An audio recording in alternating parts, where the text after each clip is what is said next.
नमस्कार दोस्तों, मेरा नाम रोहित सिंघल है। और अब हम जो अपनी सीरीज़ है उसको आगे बढ़ाते हैं और हम यूनिट नंबर 7, 8 और 9 पे इस पे फोकस करेंगे। देखो, ये सीरीज़ ये जो यूनिट है ये बहुत सिंपल यूनिट्स हैं, तो आपको ज़्यादा इसमें परेशान होने की बात नहीं है। यूनिट नंबर 7 देख लेते हैं। यूनिट नंबर 7 में ये ओवरव्यू दे रखा है, ये मैंने मॉड्यूल का ही निकाला है। सबसे मेन तो ये 4 प्रिंसिपल्स हैं। बाकी देखो यूनिट 7 में काफ़ी सारे टॉपिक्स हैं, लेकिन वो इतने एग्जाम के लिए इंपॉर्टेंट नहीं है, तो मैंने वो कवर नहीं किए हैं। और कुछ एक टॉपिक ऐसे हैं जो अपने आप बाद में कवर हो जाएंगे, तो टेंशन मत लेना कि मेरा ऑब्जेक्टिव कुछ भी छुड़वाना नहीं है आपको। ठीक है, तो मैं जितना करवा रहा हूँ वो मोर देन सफिशिएंट है, उससे आपको पढ़ना भी नहीं है। ठीक है, देखो, सबसे पहला कॉन्सेप्ट है हिस्टोरिकल कॉस्ट, दूसरा करंट कॉस्ट, तीसरा रियलाइजेबल वैल्यू, चौथा प्रेजेंट वैल्यू। हिस्टोरिकल कॉस्ट क्या होता है कि जैसे मान लो आज अपन ने एसेट परचेज करी 10 लाख के अंदर, तो आज मतलब अपन ने 10 ईयर्स पहले परचेज करी थी, तो अपन इसको किस पे दिखाएंगे? हिस्टोरिकल कॉस्ट माइनस डेप्रिशन पे। ठीक है, दूसरा तरीका होता है करंट कॉस्ट पे दिखाना, मतलब आज अगर अपन इसको इसी एसेट को परचेज करने जाएं तो वो कितने की पड़ेगी। ठीक है, हिस्टोरिकल कॉस्ट में तो अपन ने देखा था कि वो पहले कितने की थी, है ना, स्टार्ट जब अपन ने परचेज करी थी रियल में। करंट कॉस्ट में क्या है कि आज अपन को वो कितने रुपए की पड़ेगी एसेट अगर अपन अभी खरीदने जाएंगे। रिलाइजेबल वैल्यू मतलब अगर मान लो अपन उसको बेचना चाहें आज, तो उसको मार्केट में किस रेट पे बेच सकते हैं। जैसे मान लो आज उसको अपन OLX पे डाल दें, ठीक है, मजाक कर रहा हूँ, OLX पे डाल दें फिर भी अपन, और देखना चाहें कि अपन कितने की पड़ेगी, तो फिर वो अपन देख सकते हैं। प्रेजेंट वैल्यू मतलब ये इंपॉर्टेंट कॉन्सेप्ट है ना। ठीक है, यहाँ से आपके अच्छा कॉन्सेप्ट बनता है। ठीक है, एग्जाम में आपसे पूछ सकता है प्रेजेंट वैल्यू के बारे में।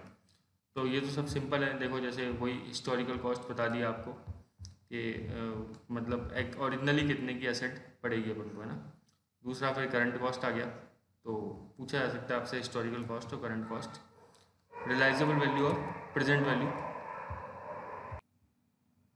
ठीक है, इसमें अपन सबसे मेन जो कॉन्सेप्ट है वो है प्रेजेंट वैल्यू का, तो अपन एक बार ये प्रेजेंट वैल्यू देख लेते हैं। ठीक है, रियलाइजेबल वैल्यू समझ में आ गया ना, कि जिस प्राइस पे अगर आज अपन उसको बेचना चाहें तो कितने प्राइस पे बिकेगी, उसे अपन कहते हैं रियलाइजेबल वैल्यू। प्रेजेंट वैल्यू को समझने से पहले आप मेरे को एक क्वेश्चन का आंसर दो। जरा बताओ, आज मैं आपको 100 रुपये दूँ, है ना, एग्जाम्पल लेते हैं, या ऐसा करो आप मेरे को 100 रुपये दे दो। मान लो आज आप मेरे को 100 रुपये उधार दे दो, और मैं आपसे कहता हूँ कि मैं आपको 1 साल बाद 100 रुपये दे दूंगा वापस। बताओ, आपको नुकसान है या नहीं है किसी चीज़ का? सर बिल्कुल नुकसान है, हमें ब्याज का नुकसान हो गया और इन्फ्लेशन का नुकसान हो गया। इन्फ्लेशन का कैसे? आज आप सोचो कि 100 रुपये की वैल्यू आज जो है, क्या वो 1 साल बाद भी 100 रुपये की वैल्यू सेम रहेगी या कम हो जाएगी? कम हो जाएगी। रियल में पैसे की वैल्यू धीरे धीरे गिरती है। ठीक है, आज आप सोचो कि अपन ने माँ बाप क्या कहते थे अपन को स्टार्टिंग में, बचपन में, अभी भी कहते रहते हैं कि बेटा हमारे टाइम पे तो 5 रुपये के अंदर पता नहीं क्या क्या आ जाता था। लेकिन आज वो सब चीज़ें नहीं आती है ना, आज 5 रुपये की वैल्यू बहुत कम हो गई है। ठीक है, इसी तरीके से जो रुपये हैं उसकी वैल्यू कम होती जा रही है। जैसे पहले 5 लाख रुपए के अंदर पूरा अपन घर खरीद सकते थे, लेकिन आज 5 लाख के अंदर हो सकता है कि अपन को घर ना मिले, क्योंकि इन्फ्लेशन इसका रीज़न है, सबसे मेन है ना, महंगाई, है ना। तो महंगाई की वजह से पैसे की वैल्यू हर साल क्या होती है? कम होती है। इसीलिए अपन क्या निकालते हैं? पैसे की प्रेजेंट वैल्यू निकालते हैं। अब प्रेजेंट वैल्यू निकालने का क्या तरीका रहेगा आपके लिए, ये अपन पढ़ेंगे जब अपन इसका प्रैक्टिकल करेंगे। तो अभी अपन प्रैक्टिकल नहीं कर रहे, तो आपकी बुकों में प्रैक्टिकल मेंशन है, तो परेशान मत होना। अभी अभी अपन कर नहीं रहे हैं, और मैं इसको छुड़वाऊंगा नहीं, है ना, इसको अपन करेंगे बाद में, लेकिन अभी ठीक है। Accounting estimate, what do mean by accounting estimates, है ना, इंपॉर्टेंट टॉपिक है। आपको पता होगा कि अकाउंट्स में अपन क्या है, बार बार हर जगह पे एस्टीमेट लगाते हैं कि कई जगहों पे, जैसे लाइफ असेट की चेक करना। जैसे मान लो आज आप एक मशीन खरीदो, 10 लाख की मशीन है, और अपन ने बोला 20 साल लाइफ है। ठीक है, आपने 20 साल कैसे बोल दिया लाइफ है? क्या आपको पक्का पता है कि ये 20 साल चलेगी? हो सकता है 20 साल से ज़्यादा चले, हो सकता है 20 साल से कम चले, लेकिन आप क्या ले रहे हैं? केवल ये एस्टीमेट। ठीक है, तो हम अकाउंट्स में कई जगहों पे एस्टीमेट यूज़ करते हैं, जैसे प्रोविज़न फॉर बैड डेप्ट। अब सोचो, जैसे मान लो कोई कंपनी है, उसके डेटर्स हैं 1 लाख के, उसने बोला हमारे 10% प्रोविज़न, हम 10% प्रोविज़न फॉर बैड डेप्ट बनाना चाहते हैं। इसका मतलब क्या कि 10% हमारे बैड डेप्ट हो सकते हैं। तो ये क्या है, एक एस्टिमेट। हो सकता है कि 10% से ज़्यादा हो सकता है 10% हो जाए, हो सकता है 10% से कम हो। तो लेकिन ये चीज़ क्या है, एक एस्टिमेट। स्क्रैप वैल्यू निकालना असेट की, सोचो आप, क्या असेट की स्क्रैप वैल्यू अपन एकदम एग्जैक्ट निकाल सकते हैं अभी? अभी अपन निकाल सकते हैं कि जो ये 10 लाख की जो मशीन अपन ने खरीदी है 20 साल बाद उसकी क्या वैल्यू होगी? या साल्वेज वैल्यू या स्क्रैप वैल्यू एक ही बात होती है? नहीं, ये अपन क्या है, एक एस्टिमेट बेसिस पे तय करते हैं। ठीक है, तो अपन अकाउंटिंग एस्टिमेट किस बेसिस पे तय करते हैं? या तो पास्ट एक्सपीरियंस के बेसिस पे, या फिर प्रेजेंट सर्कमस्टांसेस जो चल रहे हैं उसके बेसिस पे ना, या फिर इन दोनों को मिला के है ना चेक करते हैं और फिर अपन पता लगाते हैं। सोचो जैसे प्रोविजन फॉर बैड डेब्ट मुझे बनाना है 10% डेटर्स का, तो वो मैंने कैसे चुना होगा? वो हमने चुना है पास्ट एक्सपीरियंस के बेसिस पे। ठीक है, इसी तरीके से एसेट की लाइफ कितनी होगी, तो हमने इंडस्ट्रीज से पता किया होगा कि और इंडस्ट्री में भी इसी एसेट की लाइफ कितनी होती है और फॉर्म्स में। इसी तरीके से स्क्रैप वैल्यू भी है ना। ठीक है, next topic is accounting standards, unit number 8। ठीक है, एएस, इसको अपन एएस कहते हैं शॉर्ट में। आपको पता होगा कि आपने 11th क्लास में थोड़ा बहुत इसके बारे में भी देखा भी होगा। ठीक है, अकाउंटिंग स्टैंडर्ड्स क्या काम में आते हैं? अकाउंटिंग स्टैंडर्ड देखो कुछ रिकग्नाइज करने के काम में आते हैं। देखो एएस आपके कोर्स में नहीं है, पहली बात तो इसमें मेंशन कर रखा है कि आपको नाम और नंबर बिल्कुल भी एएस के नाम याद नहीं रखने, बस थोड़ा बहुत आपको आइडिया होना चाहिए कि हाँ एएस में होता क्या है। कुछ एएस जो होते हैं वो मेजरमेंट पे डिस्कशन करते हैं, जैसे एएस नंबर 2 होता है वैल्यूएशन ऑफ इन्वेंट्री। तो ये वैल्यू किसका कर रहा है? इन्वेंट्री का, स्टॉक का।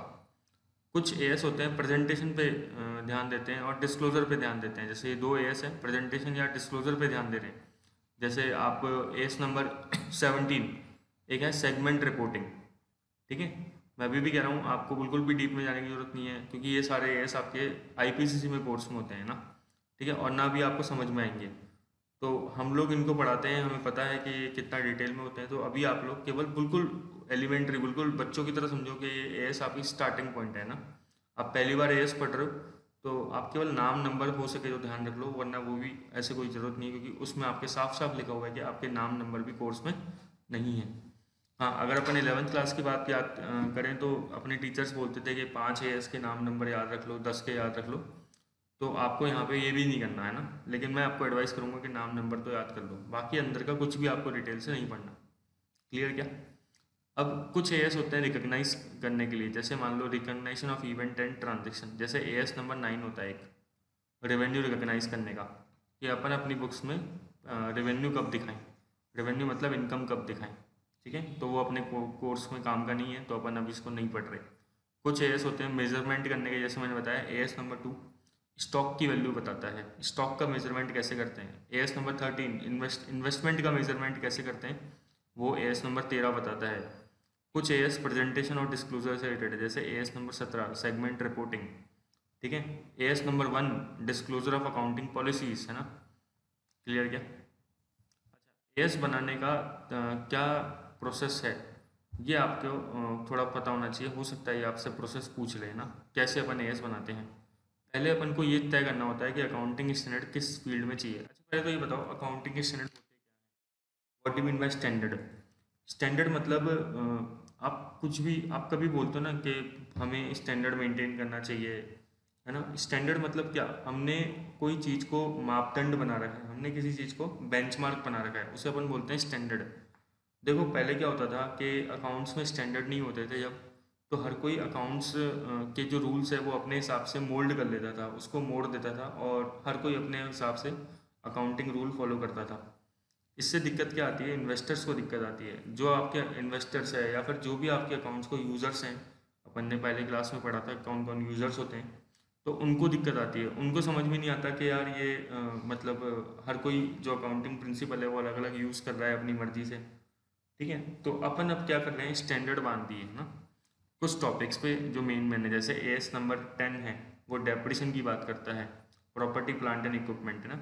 उसमें बता रखा है कि डेप्रिसिएशन के स्टैंडर्ड्स के बारे में ना। एएस नंबर 9 जो है रेवेन्यू रिकग्नाइजेशन की बात करता है। एएस नंबर 3 आप लोगों ने पढ़ा है इसको अच्छी तरीके से स्कूल्स के अंदर, याद करो, cash flow statement. Cash flow statement का फॉर्मेट कहाँ दे रखा है, एएस नंबर 3 में। और जो कंपनी है इंडिया के अंदर उसको AS नंबर 3 का कैश फ्लो स्टेटमेंट फॉलो करना पड़ता है। तो सबसे पहले जो AS का मीनिंग है वो समझो आप कि स्टैंडर्ड मतलब अकाउंटिंग स्टैंडर्ड मतलब अकाउंट्स के अपन एक नियम बांध रहे हैं जो हर किसी के लिए क्या होंगे सेम। अगर ये नियम हर किसी के लिए सेम नहीं होंगे तो हर कोई अपनी मनमर्जी फॉलो करेगा जो गलत है। ठीक है, तो सबसे पहले आप आइडेंटिफाई करो एरिया कि किस एरिया में AS चाहिए। जैसे मान लो डेप्रिसिएशन पे आपको चाहिए AS, तो आप वो फाइंड करो। फिर आप कॉन्स्टिट्यूशन ऑफ स्टडी ग्रुप मतलब एक जो पैनल बनाओ, एक ग्रुप बनाओ कुछ इंटेलिजेंट लोगों का जो इस फील्ड से रिलेटेड हो। फिर उनसे ड्राफ्ट बनवाओ। ड्राफ्ट मतलब कच्चा, है ना, मतलब अभी पक्का नहीं है वो, कच्चा बनाओ और उसको सर्कुलेट कर दो, मतलब इंटरनेट वगैरह पे डाल दो। फिर लोग उस पर अपने व्यूज़ देंगे, कमेंट देंगे अपने अलग अलग, जो डिफरेंट बॉडीज़ होगी जैसे सेबी है, IRDA है, ट्राई है, और गवर्नमेंट की जितनी बॉडीज़ है, प्राइवेट बड़ी बड़ी बॉडीज़ जितनी भी है उस पर कमेंट देगी, फिक्की वगैरह। फिर फिर फाइनलाइज करो उस एक्सपोजर ड्राफ्ट को। एक बार आप ड्राफ्ट बना के वापस से दो, है ना, फिर इस पर वापस से कमेंट मंगाओ। फिर जो मॉडिफाई करना है कर दो और फिर लास्ट में इशू कर दो AS। इंडिया में AS इशू करने का काम कौन करता है? ASB, accounting standard board. ये आपको पता होना चाहिए। ठीक है, तो आप ये थोड़ा सा ध्यान रखना, प्रोसेस ये इंपॉर्टेंट है। तो इंट्रोडक्शन वगैरह ठीक है, अपन ने देख लिया इसको। ऑब्जेक्टिव क्या है मैंने आपको बताया। ऑब्जेक्टिव आप ये याद रखना, एक तो एलिमिनेट द नॉन कंपेरेटिबिलिटी।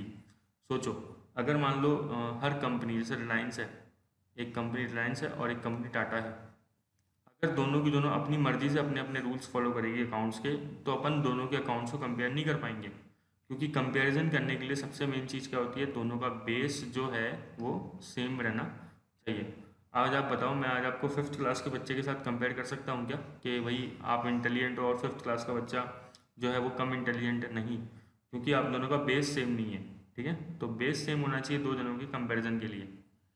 तो eliminate the non comparability of financial statement and thereby improving the reliability of financial statement. तो अगर AS अपन बना दें तो फिर इससे नॉन कंपेरेटिबिलिटी की जो चांसेस होते हैं वो ख़त्म हो जाते हैं, तो अपन कंपेयर कर पाते हैं। और ये अपन ने देखा कि वैल्यूएशन नॉर्म्स जैसे AS नंबर 10 है, वो वैल्यूएशन ऑफ फिक्स एसेट भी बताता है। AS नंबर 13 है, वो वैल्यूएशन ऑफ इन्वेस्टमेंट बताता है। AS नंबर 2 है, वो वैल्यूएशन ऑफ इन्वेंट्री बताता है। तो इससे स्टैंडर्ड्स, अकाउंटिंग स्टैंडर्ड जो है उसका काम क्या है? स्टैंडर्ड फिक्स करना, अकाउंटिंग पॉलिसी से रिलेटेड, नॉर्म से रिलेटेड, वैल्यूएशन से रिलेटेड और डिस्क्लोजर से रिलेटेड।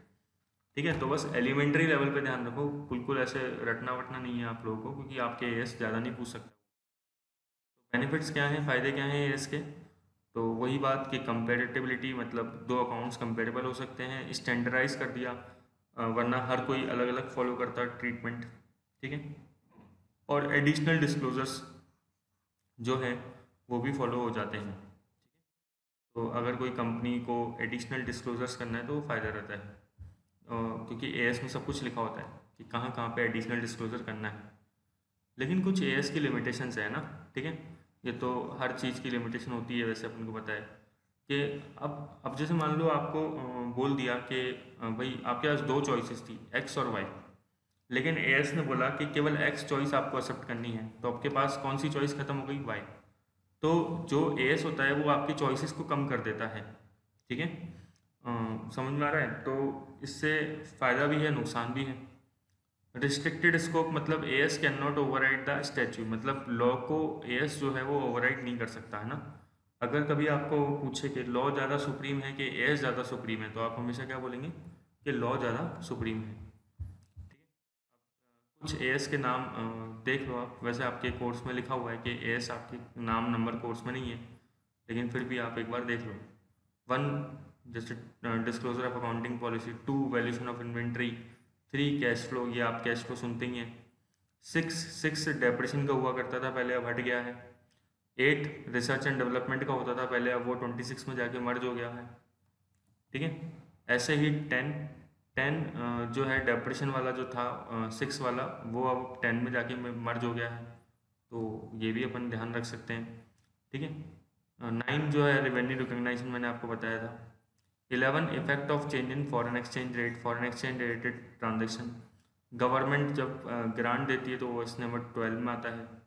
इन्वेस्टमेंट से रिलेटेड ट्रांजेक्शन एएस नंबर 13 में। कई बार दो कंपनीज आपस में अमलगमेट कर देती है, मिल जाती है, तो उसका एएस नंबर 14 है।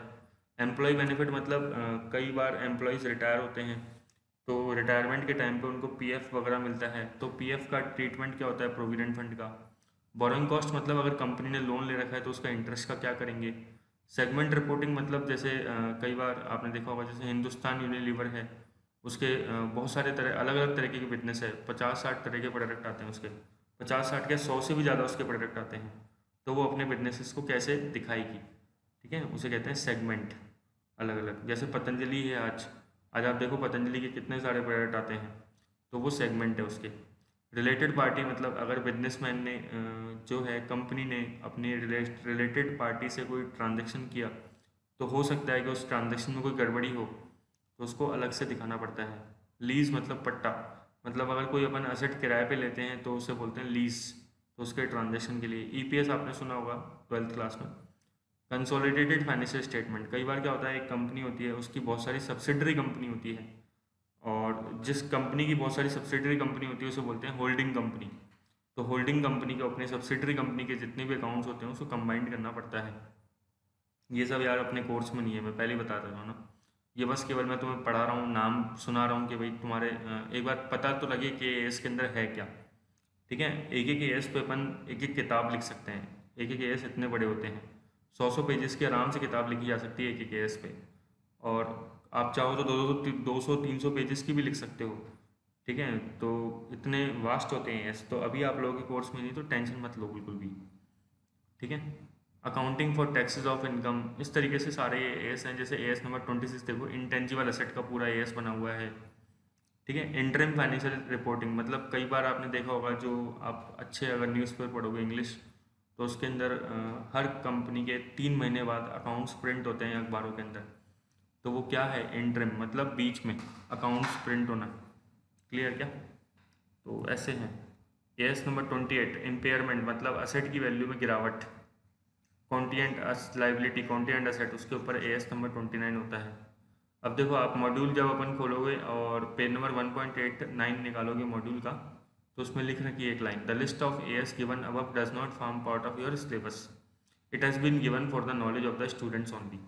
ये लाइन मैंने नहीं लिखी, ये लाइन आपके सीए फाउंडेशन की जो बुक है उसमें पेज नंबर 1.89 पे लिखी है, तो आप देख लेना एक बार। अच्छा, अब बनाते हैं इंडेस पे। इंडेस अगेन आपको एग्जाम में डायरेक्टली इंडेस पे क्वेश्चन बहुत ही कम चांस है कि पूछेगा, पूछेगा तो एक दो टॉपिक फिक्स है, वो मैं बता देता हूँ आपको क्या है। पहली बात तो इंडेस है क्या। अब आपको मेरी बात बिल्कुल ध्यान से सुननी है, कहीं पे भी आपको कुछ और काम नहीं करना है, ठीक है, क्योंकि इंडेस क्या होते हैं वो अपन को कॉन्सेप्ट समझ में आना चाहिए, और ये एएस से कैसे अलग हैं, ठीक है, वरना आप कभी भी नहीं समझ पाओगे कि ये है क्या। आप देखो हुआ क्या कि ना अभी क्या है, जो ज़माना किसका है, ग्लोबलाइजेशन का। ग्लोबलाइजेशन मतलब कि इंडिया के अकाउंट्स जो हैं वो दूसरी कंट्रीज़ में जाते हैं, दूसरी कंट्री के अकाउंट्स इंडिया में आते हैं। कई बार जो कंपनीज होती है मल्टीनेशनल कंपनीज, वो इंडिया में आके बिजनेस करती है, कुछ इंडिया की कंपनीज जो है वो बाहर जाके बिजनेस कर रही है। और ऐसा नहीं केवल इंडिया के साथ ऐसा हो रहा है, पूरे वर्ल्ड में ऐसा हो रहा है कि जो दूसरी कंपनीज है वो किसी दूसरी कंट्री में जाके बिजनेस करती है। तो इससे इफेक्ट क्या आता है, इससे इफेक्ट ये आ रहा है कि जो शेयर होते हैं उनको अकाउंट्स पढ़ने में दिक्कत होती है। मान लो कोई यूएससी कंपनी है, सपोज करो वॉलमार्ट, और उसने अपना बिजनेस इंडिया में डाल दिया। अब वो अपने अकाउंट्स बनाती है, वो किस बेसिस पे अपने अकाउंट्स बना रही है, वो यूएस के अकाउंटिंग स्टैंडर्ड फॉलो कर रही है। यूएस में गैप चलते हैं, जनरली एक्सेप्टेड अकाउंटिंग प्रिंसिपल्स, उसको फॉलो कर रही है, लेकिन इंडिया में तो एएस चल रहे हैं। अब इंडिया के जो लोग हैं उनको अकाउंटिंग स्टैंडर्ड की आदत पड़ी हुई है, एएस की आदत पड़ी हुई है, लेकिन वो जो यूएससी कंपनी है, वो तो वॉलमार्ट जो है वो बना रही है यूएस GAAP के हिसाब से अकाउंट्स। लेकिन दिक्कत यह है कि इंडिया के लोग भी उस कंपनी में इन्वेस्ट करके बैठे हैं, तो उनको दिक्कत आ रही है उन अकाउंट्स को पढ़ने में, वो यूएस GAAP समझ ही नहीं पा रहे कि ये होते कैसे हैं। और इसी तरीके से आप उल्टा लो इसका रिवर्स, इंडिया की कुछ कंपनीज यूएस में जाके बिजनेस कर रही है या किसी और कंट्री में बिजनेस कर रही है, और वहाँ के इन्वेस्टर इंडिया की कंपनी में इन्वेस्ट कर रहे हैं, लेकिन दिक्कत ये आ रही है कि वहाँ के इन्वेस्टर्स जो हैं इंडिया के अकाउंट समझ नहीं पा रहे, क्योंकि इंडिया की कंपनी जो है इंडिया के अकाउंटिंग स्टैंडर्ड फॉलो कर रही है, इंडिया के एएस फॉलो कर रही है। तो अब ये जो प्रैक्टिकल डिफिकल्टी आ रही है, इसका सोल्यूशन क्या है? और ये वर्ल्ड में केवल इंडिया के अंदर ये डिफिकल्टी नहीं आ रही है, ये वर्ल्ड की हर कंट्री के लिए डिफिकल्टी थी। इसलिए हमने क्या किया, और हर कंट्री क्या अपने अपने स्टैंडर्ड फॉलो करते थे अकाउंटिंग के, तो हमने क्या किया, स्टैंडर्डाइज करने के लिए, सबको एक जैसा बनाने के लिए फॉलो करें IFRS, international financial reporting standards. आ रही है ना, आर, तो इंटरनेशनल फाइनेंशियल रिपोर्टिंग स्टैंडर्ड्स, वापस लिख देता हूँ ना, तो ये हमने फॉलो करवाए और हमने बोला कि पूरे वर्ल्ड को IFRS फॉलो करने चाहिए, ना कि अलग अलग कंट्री के अपने अपने स्टैंडर्ड्स, ताकि जो है वो ग्लोबलाइजेशन जो हुआ है वो बिल्कुल सक्सेसफुल रहे और हार्मोनाइज हो जाएं सारे अकाउंट्स, मतलब सबके सब अकाउंट्स को कंपेयर करा जा सके दूसरे अकाउंट से ना, इन्वेस्टर्स को या फिर किसी भी कंपनी को, किसी अब जैसे सब, ये केवल ऐसा नहीं केवल इन्वेस्टर को दिक्कत आ रही है अकाउंट्स पढ़ने में। आप सोचो कंपनी की हालत होती होगी, एक कंपनी है जो US के अंदर बिजनेस कर रही है इंडिया की, तो कई बार तो US की गवर्नमेंट कह देती थी उनको कि कहती है कि भाई आपको इंडिया की गवर्नमेंट क्या कहेगी कि आपको अकाउंट्स इंडिया के अंदर बनाने, इंडिया के अंदर जो है इंडिया के अकाउंट्स बनेंगे। US की गवर्नमेंट कहेगी कि नहीं आपको अकाउंट्स US के हिसाब से बनाने, तो वो कंपनी है ना अपने अकाउंट्स को US के हिसाब से ही बनाती थी और इंडिया के हिसाब से ही बनाती थी। अब सोचो कितना एक्सपेंसिव आते थे और कितना ज़्यादा टाइम वेस्ट होता था। और अगर मान लो उस कंट्री की, उस जो कंपनी है उसकी प्रेजेंस 100 कंट्री के अंदर है, अलग अलग 100 देशों में है, तो वो तो 100 कंट्री के अलग अलग अकाउंट्स फॉलो करेगी, सबके अलग अलग लीगल लॉज फॉलो करेगी, तो मतलब उस कंपनी के कितने सारे एक्सपेंसेस लग जाएंगे। तो इस सब चीज़ों से बचने के लिए हमने क्या किया है, IFRS इशू करें। IFRS जो इशू करने का काम है वो कौन करता है, international accounting standard board, IASB।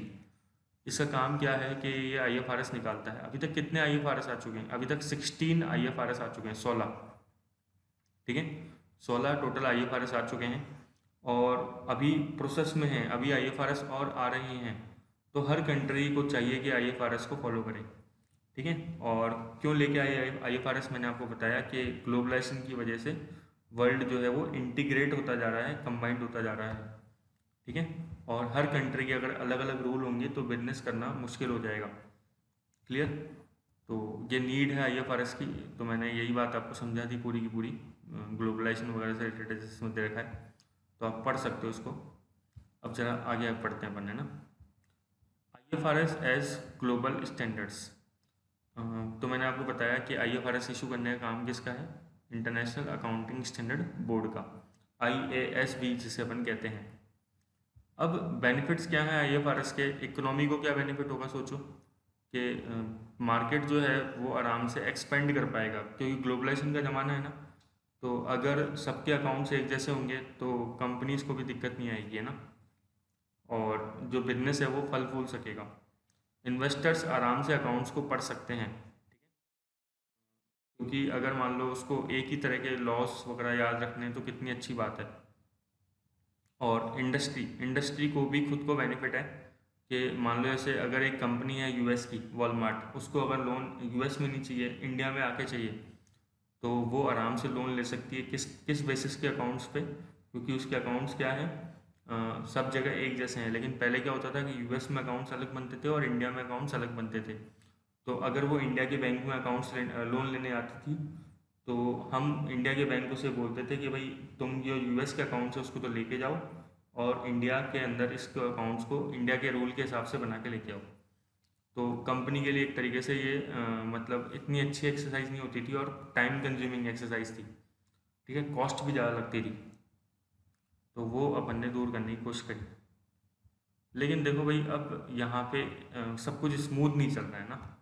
ऐसा नहीं है कि इंडिया ने IFRS अडॉप्ट कर लिए हैं, इंडिया IFRS अडॉप्ट करने से रिजेक्ट कर चुका है। इंडिया बोल रहा है कि हम IFRS अडॉप्ट नहीं करेंगे। रीज़न क्या? क्योंकि IFRS जो हैं वो दूसरी कंट्री की इकोनॉमी के हिसाब से बनाए गए हैं, लेकिन हमारी कंट्री की इकोनॉमी, हमारी कंट्री का कल्चर यूनिक है, दूसरों से बहुत अलग है, तो हम IFRS को एज इट इज़ अडॉप्ट नहीं कर सकते। तो हमने एक बीच का रास्ता अपनाया। हम AS भी फॉलो नहीं कर सकते, क्योंकि AS जो है वो पुराने हो गए हैं बहुत, अकाउंटिंग स्टैंडर्ड, ना हम IFRS अडोप्ट कर सकते हैं। IFRS तो हैं वो बिल्कुल नए हैं और वो इंडिया के इकोनॉमी के हिसाब से नहीं है। तो हमने एक मिडल पाथ अपनाया और उस मिडल पाथ को बोलते हैं इंड AS, मतलब इंडियन अकाउंटिंग स्टैंडर्ड। ना तो हम अब AS फॉलो करेंगे ना हम IFRS फॉलो करेंगे, अब हम फॉलो करेंगे Ind AS, Indian accounting standard. Sir ये इंडियन अकाउंटिंग स्टैंडर्ड क्या होता है? कुछ भी नहीं है, जो IFRS है ना उसी को हमने अपने हिसाब से इंडिया के लॉस के हिसाब से चेंज किया है, कस्टमाइज़ किया है, उसको हम नाम दे रहे हैं इंड AS।